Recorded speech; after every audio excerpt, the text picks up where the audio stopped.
Good morning, students. It's your English class, and today we are going to study our next chapter. That is a beautiful poem. That name is Abu Ben Adam. Abu Ben Adam. That's a poem name, and the author of this poem is James Henry Lyhunt. So James Henry Lyhunt is the author of this poem. Now let's start to understand this poem. Let's warm up. How would you like people to remember you? तुम कैसे चाहते हो कि लोग तुम्हें किस तरह याद करें? What qualities would you like to have? तुम्हारे अंदर किस तरह की क्वालिटीज होनी चाहिए? Work in pairs and discuss. एक पेयर में हो, एक पेयर्स में आओ और इस बात को डिस्कस करो। So basically we are not in the school, so this point you can discuss with your family members, right? Now let's understand. Abu Ben Adham, may his tribe increase. तो author कहता है, poet कहता है, Abu Ben एदम को कहता है कि भगवान करे उसकी जो ट्राइब है, उसकी जो ग्रुप है, यानी कि उसकी तरह के जो लोग हैं वो दुनिया में इंक्रीज हो, बढ़े। आबू बेन एदम थे, वो एक सूफी संत थे, एक बहुत ही अच्छे व्यक्ति थे। तो ऑथर उनके बारे में कहता है कि भगवान करे उसकी तरह के लोग दुनिया में और भी बहुत सारे आए। फिर वो कहता है Abou Ben Adhem awoke one night from a deep dream of peace. तो एक रात अबू बिन एडम जब एक अच्छी सी नींद ले रहा होता है, बिल्कुल शांति से वो सो रहा होता है, एंड सो वो जाग जाता है और देखता है with in the moon light in his room. उसके जो रूम के अंदर मून लाइट आ रही होती है, यानी कि मून की जो लाइट होती है, रोशनी जो होती है उसके अंदर फैली होती है, मेकिंग इट रिच, और उसको बहुत ब्यूटीफुल बना रही होती है। किस चीज को आगे बताएंगे। And like a lily in Bloom, जैसे कि लिली फ्लावर खिला हुआ हो, an angel writing in the book of gold. तो उसी तरह वो, यानी कि वो एंजल ऐसी दिख रही होती है, मूनलाइट कमरे में पड़ रही होती है, उस लाइट की वजह से वो आबू बिन एदम जाग जाता है और उसकी रोशनी से पूरा रूम जगमगा रहा होता है, और वो जो एंजल होती है एक खिले हुए लिली फ्लावर की तरह लगती है।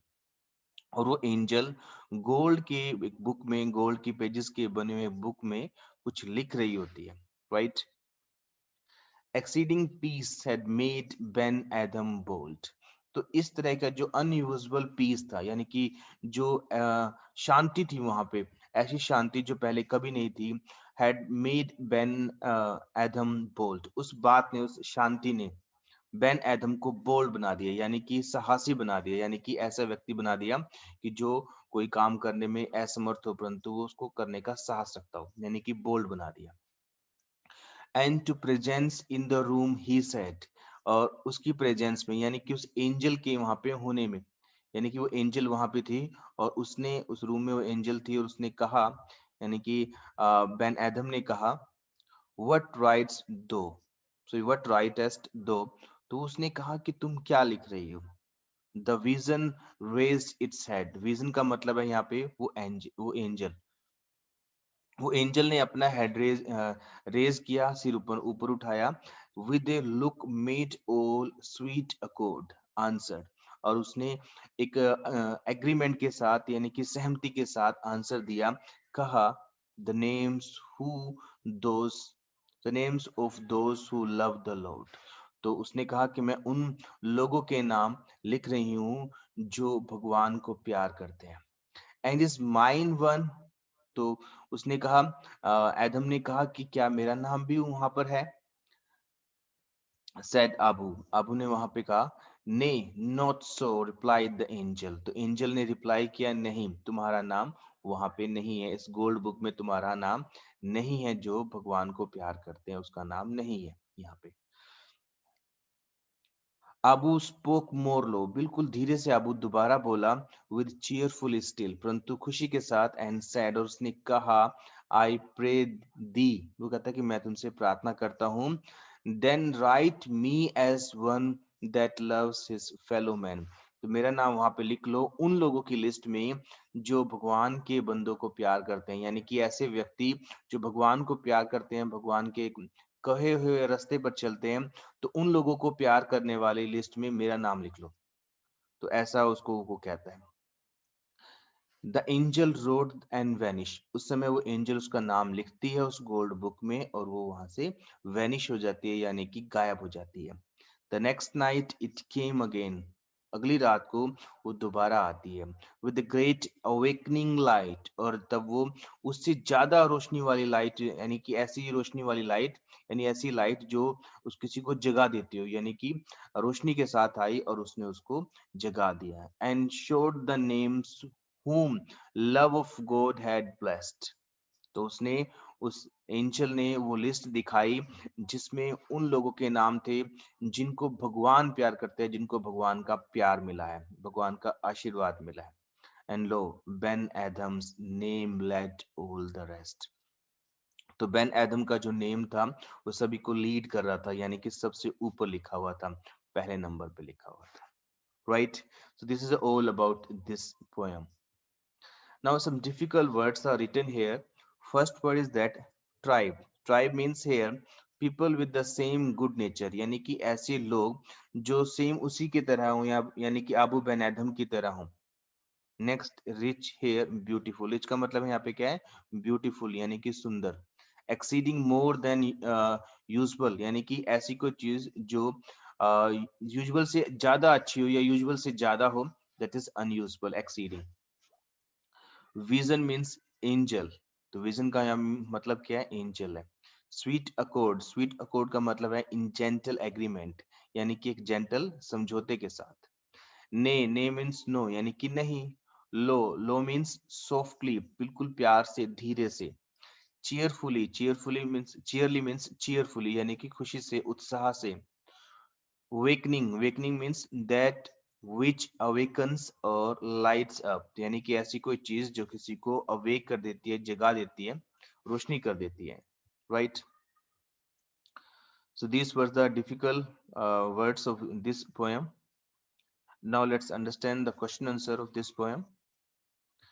Understanding the poem, choose the right options to complete these sentences.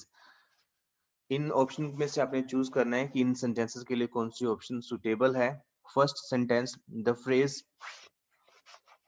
May his tribe increase means, जो फ्रेज यहाँ पे लिखी गई है मे हिज ट्राइब इंक्रीज, उसका मतलब क्या है। May their numbers multiply, may they blessed, may they be blessed, may they become angels, may they lead the list. तो इन फोर्थ ऑप्शन में से कौन सी ऑप्शन राइट है, तो option number one is right, may their numbers multiple, यानी कि उनकी तरह के लोग जो हैं मल्टीपल हो जाएं, बढ़ जाएं दुनिया में। Right, next, the expression like a lily in Bloom means, जो यहाँ पे एक्सप्रेशन दिया गया है कि like a lily in Bloom, उसका मतलब क्या है। प्योर एंड वाइट लाइट, उसका मतलब है कि प्योर और white light. Like the fragrance of full bloomy Bloom lily, यानी कि लिली जो खिला हुआ फूल होता है उसकी फ्रेग्रेंस, यानी कि उसकी गंध, महक। As beautiful as a lily in bloom, या फिर as short lived as a flower. I can show you the answer. So answer is that as beautiful as a lily in bloom. This answer key I'll send you soon. Right. So option number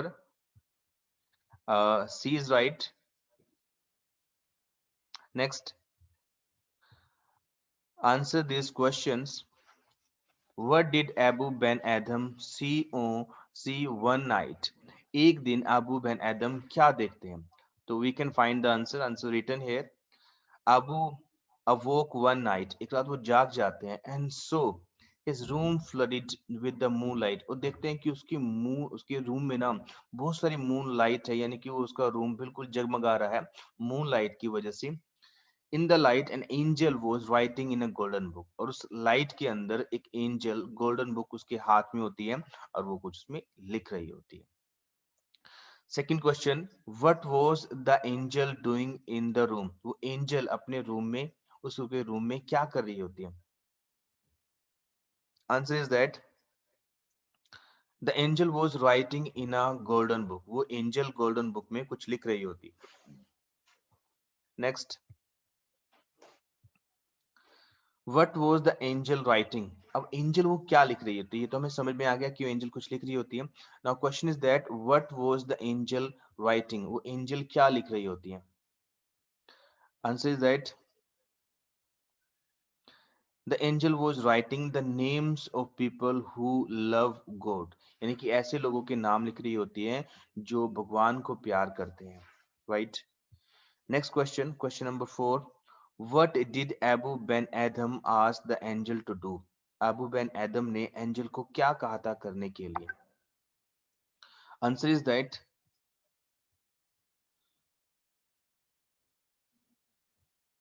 wait please, Abu asked the angel to write his name as one who loved his fellow man. Abu ने कहा था कि उस angel को कि उसका नाम लिख लो उन लोगों की लिस्ट में जो भगवान को प्यार करते हैं, right.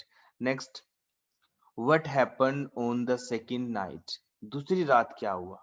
Answer is that on the second night the angel again visited Abu with Abu with another list, यानी अबू के पास आई वो दूसरी लिस्ट के साथ। This list was of those whom God loved, वो ऐसी लोगों की लिस्ट थी जिसको भगवान, ऐसे लोग जिनको भगवान उनको प्यार करते थे। Abou's name was on top of the list, Abou का जो नाम था उस लिस्ट में सबसे ऊपर था। Next question, read these lines from the poem and answer the question that follow. And the presence in the room, he said, what writest thou? The vision raised its head, and with a look made of all sweet accord, answered, the name of those who love the Lord. First question is that who was the presence? इसमें presence कौन थी, यानी कि presence में वहां पे कौन थी, angel. So angel was the presence. Next question, what was the presence writing? वो presence क्या write कर रही थी? So we can write the answer. The angel was writing the names of those people who love the God. यानी ऐसे लोगों का नाम लिख रही थी वो जो भगवान को प्यार करते हैं.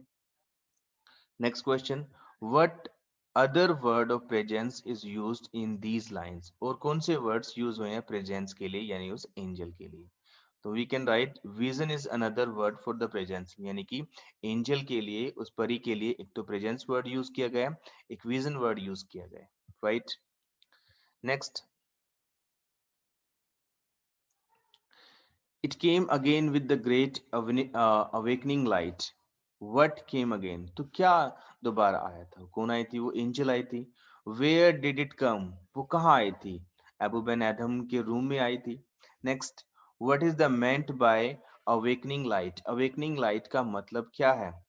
सो answer we can write here, the very bright light that awoke Abu is what awakening light means in these lines.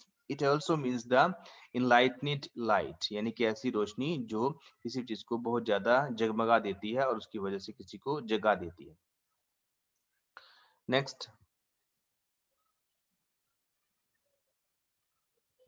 Next page, think and answer. Why did Abu Ben Adam speak more low? Once he heard what the angel said. जब angel ने उसे कुछ कहा तो above बन एदम ने बहुत ही लो वॉइस में क्यों बोला था। तो answer we can write here, D part answer, Abou spoke in low voice because he was a humble man, बहुत ही साधारण सा व्यक्ति था, सिंपल सा व्यक्ति था, बहुत ही उदार व्यक्ति था वो, दया करने वाला, भला करने वाला व्यक्ति था। He spoke low out of respect for the angel, तो वो बिल्कुल धीरे से इसलिए बोला क्योंकि वो एंजल की रिस्पेक्ट करना चाहता था, right. Next question, Why was Abu Ben Adam's name on the top of the list? उस लिस्ट में, दूसरी लिस्ट में अबू बेन एदम का नेम सबसे ऊपर क्यों था। So answer we can write here, Abou had said that he loved all the humans, तो अबू ने अपने को कहा था कि वो सभी इंसानों को प्यार करता है।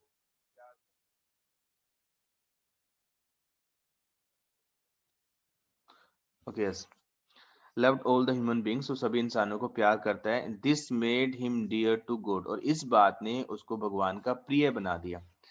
That is why his name was on top of the list of those whom God loved. तो इसलिए उसका नाम उस लिस्ट में सबसे ऊपर था जिसको भगवान प्यार करते हैं। यानी कि यहाँ पे हमें ये मैसेज मिलता है कि हम अगर सभी लोगों से प्यार करेंगे, सभी लोगों से अच्छे से बिहेव करेंगे, तो भगवान भी हमें प्यार करेगा, भगवान भी हमें ब्लेस करेगा।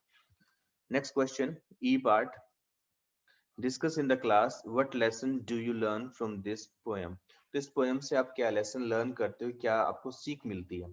सो answer we can write here, we learn that loving one's fellow man is important. So हम ये सीखते हैं कि भगवान के लोगों को प्यार करना, यानी कि इंसानों को प्यार करना एक बहुत ही इम्पोर्टेंट है। God loves those who have care and concern for other people. तो गॉड उन लोगों को प्यार करता है जो दूसरे लोगों की ध्यान रखते हैं, दूसरे लोगों के बारे में चिंता करते हैं, तो गॉड उनको प्यार करता है, गॉड को वो लोग पसंद आते हैं। Next, do you think Abou Ben Adhem's tribe should increase, why? तो क्या तुम्हें लगता है कि अबू बिन एडम की ट्राइब यानी कि उसकी तरह के लोग दुनिया में बढ़ने चाहिए, बहुत सारे लोग उसी तरह के होने चाहिए, ऐसा क्यों लगता है? अपने आंसर लिखना है। Answer we can write here according to our thinking. Here tribe also means people of his kind. यहाँ पे tribe का मतलब क्या होता है? उसकी तरह के लोग। The wish is not just for the group of the people to whom Abu belonged. ये जो wish है, ये ऐसी wish नहीं है कि जो आबू की तरह के यानी कि आबू के ग्रुप के लोगों यानी कि उसकी जाति के लोगों वो दुनिया में बढ़े, ये वो वाली विश नहीं है। It is also for all men who have love and concern for mankind. Such people should grow in numbers. तो ये एक ऐसी विश है जो सभी लोगों के बारे में है, यानी कि जो ट्राइब का मतलब है, सिर्फ ये मतलब नहीं है कि जो अबू बिन एदम है उसी की ट्राइब के लोग दुनिया में बढ़ने चाहिए। यहाँ पे ट्राइब का मतलब है कि उसकी तरह के लोग, यानी कि इंसानों से प्यार करने वाले, दूसरों की केयर करने वाले लोग इस दुनिया में बढ़ने चाहिए, और ये अच्छी बात है। तो इस तरह के नंबर जरूर बढ़ने चाहिए। Next, appreciation. Identify a simile in the poem. So dear student, first of all we have to understand what is simile. तो simile क्या होता है? Whenever we compare two things with the help of as or like. जब कभी हम किसी चीज को कंपेयर करते हैं किसी दूसरी चीज के साथ, उस सेंटेंसेस में as और like वर्ड को यूज करते हैं। तो इस कंपेयर करने के स्टाइल को, इसके कंपेयर करने के स्टाइल को जो हम लिखने में या बोलने में यूज करते हैं, इस स्टाइल को बोलते हैं सिमिली। राइट, समटाइम वी से इन हिंदी आल्सो कि वो ऐसे चलता है जैसे पहलवान हो। तो हम किसी पर्सन को कंपेयर कर रहे हैं पहलवान के चलने से, राइट, वो ऐसे चलता है जैसे एक पहलवान हो, तो हम उसको कंपेयर कर रहे हैं उसकी चाल को, उसके चलने को एक दूसरे पहलवान से। तो ये कंपेयर करने के स्टाइल को हम बोलते हैं सिमिली, राइट। तो हमें यहाँ पे ढूंढना है कि identify simile in the poem. तो इस पोएम के अंदर सिमिली कहाँ पे यूज की गई है? तो answer we can write here, you can see the answer, let me come on the answer. A simile in the poem is like a lily in bloom. तो सिमली यहाँ पे यूज किया गया like a lily in bloom, यानी कि वो ऐसी दिखती थी, ऐसी जगमगा रही थी जैसे कि एक लिली फ्लावर खिला हुआ हो, राइट। तो हम यहाँ पे एंजल को लिली फ्लावर से कंपेयर कर रहे हैं। तो जब हम किसी चीज को कंपेयर करते हैं किसी दूसरी चीज के साथ, लाइक या फिर एज वर्ड के साथ, तो वो लिखने या बोलने के स्टाइल को बोलते हैं हम सिमिली। तो यहाँ पे सिमिली इस तरह यूज किया गया, right? Next point, look for a line in the poem where the poet has used alliteration.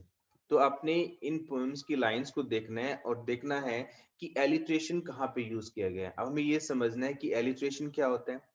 किसी भी बात को कहने का एक स्टाइल होता है जिसमें हम कॉन्सोनेंट वर्ड यानी कॉन्सोनेंट लेटर जो स्टार्टिंग का साउंड होता है उसको बार बार यूज करते हैं। तो उस लिखने या बोलने के स्टाइल को हम बोलते हैं एलिट्रेशन। दोबारा समझो, हमने कोई लाइन लिखी, उसमें कुछ वर्ड्स ऐसे डाल दिए जिनका स्टार्टिंग का साउंड सेम होता है, वो साउंड कॉन्सोनेंट लेटर से स्टार्ट होता है, कॉन्सोनेंट साउंड सेम होता है, तो उस लिखने या बोलने के स्टाइल को बोलते हैं एलिट्रेशन, राइट। जैसे हम बोलते हो कि बा बा ब्लैक शिप, तो मैंने बा बा वर्ड जो है, ब्लैक शिप ब जो लेटर है उसको यूज किया है मल्टीपल टाइम, एक से ज्यादा टाइम। तो वो लिखने या बोलने का स्टाइल कहलाता है एलिट्रेशन। तो हमने पोएम्स की लाइन में ऐसा कुछ ढूंढना है जहाँ पे एलिट्रेशन यूज किया गया हो। तो हम देख सकते हैं अवोक one night for a deep dream of peace, तो डीप में ड एंड ड्रीम में भी ड, तो यहाँ पे इस कॉम्बिनेशन को बोल सकते हैं, इस लिखने या बोलने के स्टाइल को बोल सकते हैं alliteration, right. Next, next question. Archaea or old-fashioned language has been used in the poem. For example, the word rightest. तो इस पोएम के अंदर बहुत सारे ऐसे वर्ड्स यूज किए गए हैं जो ओल्ड इंग्लिश को रिप्रेजेंट करते हैं। ओल्ड इंग्लिश के वर्ड्स हैं जो अब वैसे लिखे वैसे बोले नहीं जाते। Pick out the words from the poem that are not used anymore. इस पोएम्स के अंदर से वो वर्ड्स पिक आउट करो, निकालो, जो अब यूज नहीं किए जाते, जो ओल्ड इंग्लिश को डिनोट करते हैं। Try and guess their meanings from the context, then complete the table given here. तो उन मीनिंग को निकालो और उनको सर्च करो कि उनका मीनिंग क्या हो सकता है।